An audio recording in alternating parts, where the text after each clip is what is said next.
SBC Media. Welcome to iGaming Daily, analysing the news from the betting and gaming industry all over the globe. Supported by SBC Summit Barcelona, the industry-leading conference bringing you the future of sports betting and iGaming. SBC Summit Barcelona is the fastest growing sports betting and iGaming event in the industry, happening on the 19th to the 21st of September. Experience the entire global industry coverage under one roof, with 15,000 delegates, over 350 exhibitors, and so much more. Get your tickets now at sbcevents.com. With the Women's World Cup coming to a close this Sunday, there has been a lot of attention on the commercial potential of the league, from betting to broadcasting to sponsorships and more. But as the global event draws to a close, there are discussions around how sports stakeholders, such as betting operators, can maintain momentum and carry on leveraging the marketing possibilities of women's football into the domestic season. I'm Jessie, Senior Journalist at SBC, and on this episode of iGaming Daily, sponsored by SBC Summit Barcelona, I'm speaking to Jonas Linné, CEO of Forza Football, and he will be sharing his views on how companies can achieve this goal. Thank you so much for joining us, Jonas. How are you today? Thank you so much for having me. I'm fine, other than that my team, Sweden, lost today in the Women's World Cup. I really thought it would be our year this year, but yeah, unfortunate. Not good news. No, the Spanish, they were too strong. Okay, so first, this obviously, like you said, been a very gripping Women's World Cup so far. What have been some of the highlights of this year's tournament for you, Jonas, would you say?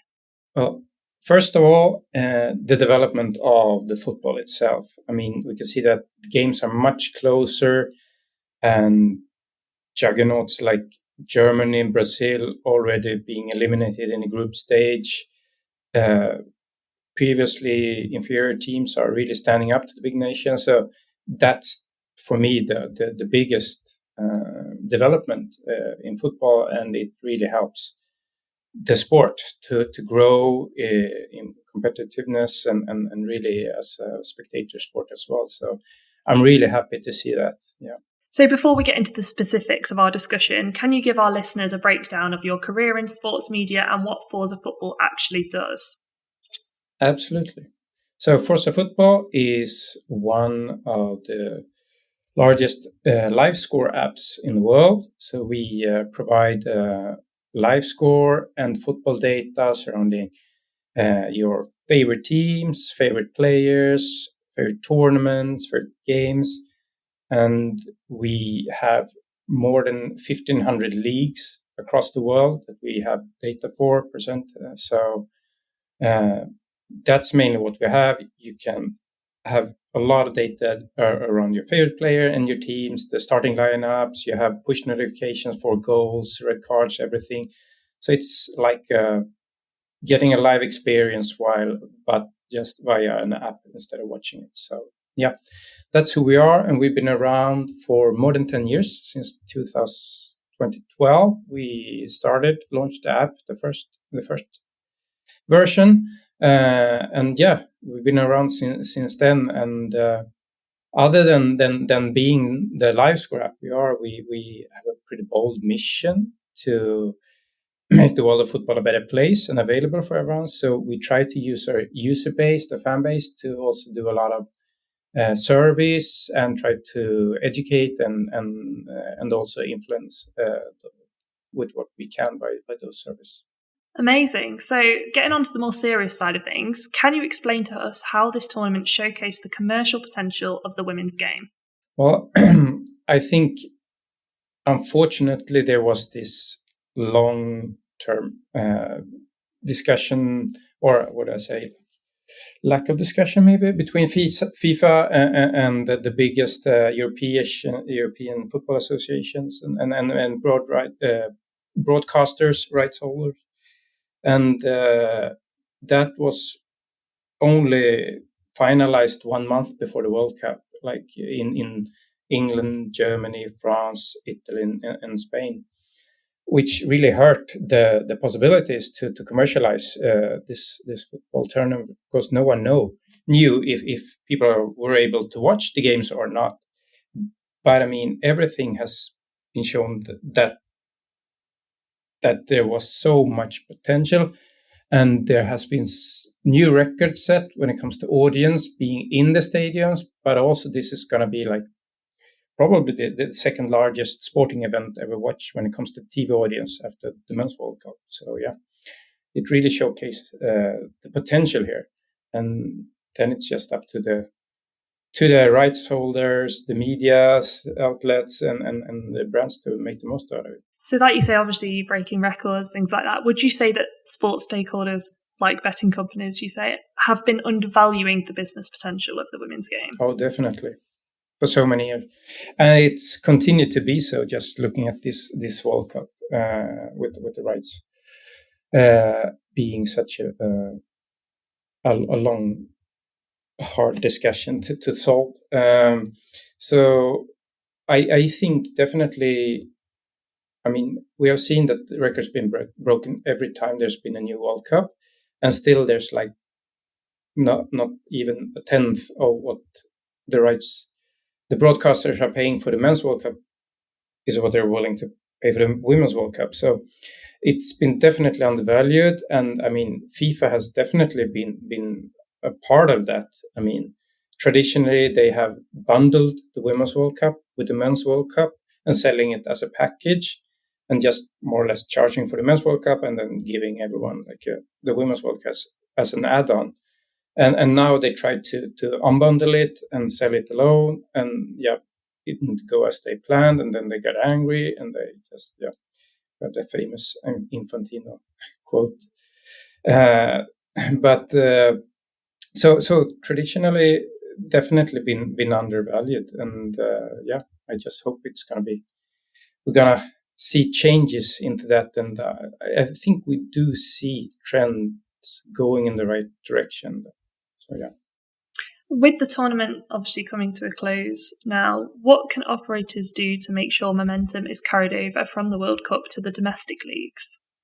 Well, I don't have the perfect answer to that, because I mean, we ourselves have been kind of seeing spikes during World Cups and then interest going down after that. But I truly believe that it's a lot about exposure, exposing. Well, I mean, now these days the World Cup is exposed heavily in all medias, like in Sweden today, tomorrow in England, and everybody's like talking about probably the game. It's not just without mentioning what game it is, but the game that's going to be played.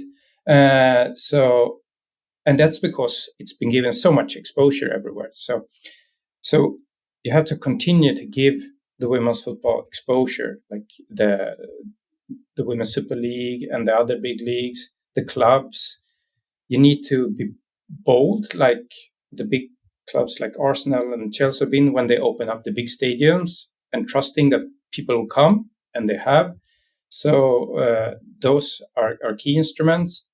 And then I also think that seeing the trend in football overall, that the fans are becoming more and more loyal to their favorite players than favorite teams, is something you need to take into consideration and build upon that.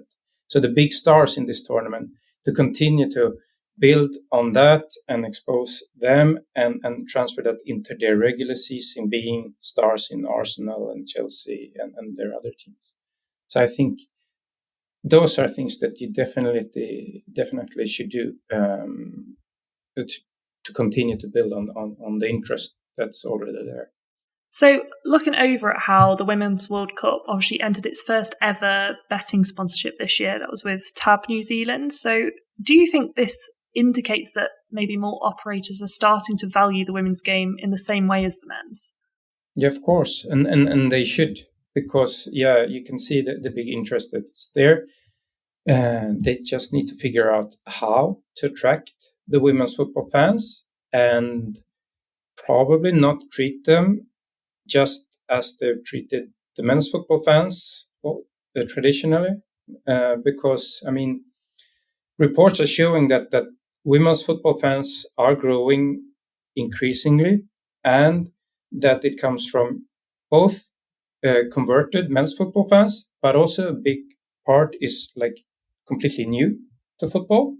and they are probably not used to being exposed to betting. And so you need to maybe to understand them and to find the angle, what interests them. And that's also like, personally, I truly believe that many women's football fans would be more interested in like betting on their favorite player, if they're going to score or not, rather than the kind of the result of the game or the traditional things that is being kind of pushed.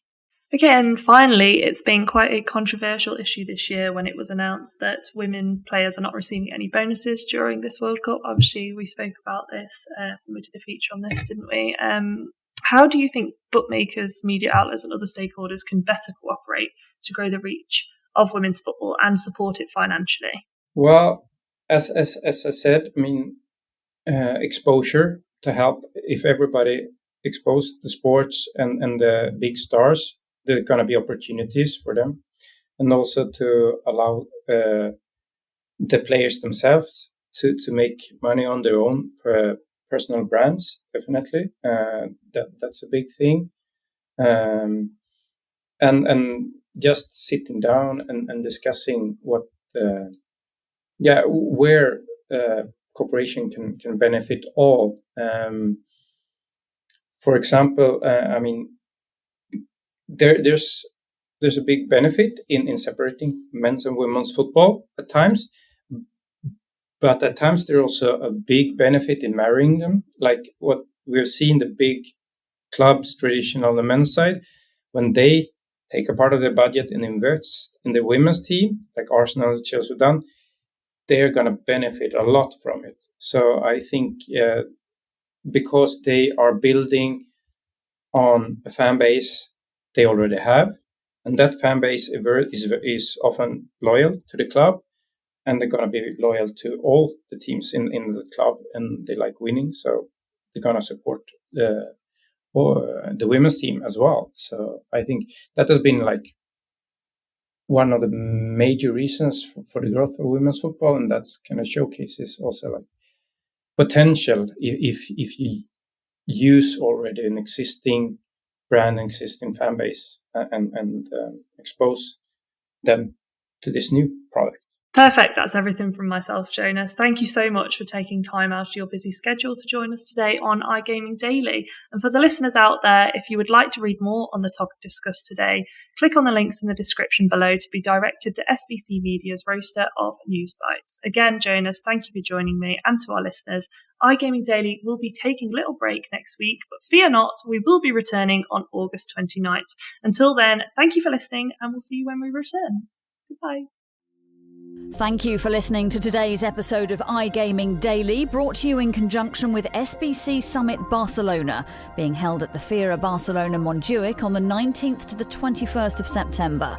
If you want to find out more about some of the subjects raised today, feel free to explore any of the sites in the SBC News Network, or check out the latest edition of the SBC Leaders magazine. Happy reading.